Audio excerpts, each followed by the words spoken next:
Lampu pelita zaman sekarang guys, zaman-zaman Gen Z ni sangat-sangat mudah guys. Memang manja betul Gen Z ni. Tak payah nak beli minyak tanah, tak payah nak cucuh dengan lighter. Selamat. Yang ni pakai solar je geng. Kau tengok berapa aku beli ni. 1, 2, 3. Wih, banyak-banyak. Pelita jenis solar. Dia macam kalau dulu kan pelita kita yang jenis kena bakar, kena beli gasoline semua. Yang ni sekarang dah pakai solar. Aku beli yang terus 12 pieces sebenarnya. 1, 2, 3, 4, 5, 6, 7, 8, 9, 10, 11, 12 lampu solar. Aku nak pasang dekat sana tu.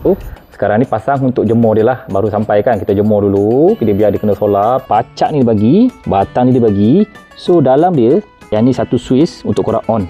Bila malam dia akan menyala automatik. Bila dia sampai, korang kena on kan. Dan dia tak akan menyala kalau dia masa tengah cas. Kalau tutup baru dia menyala lampu ni. Malam baru terang. So kebetulan pula tengah hujan guys. Nampak tu? Hujan tu.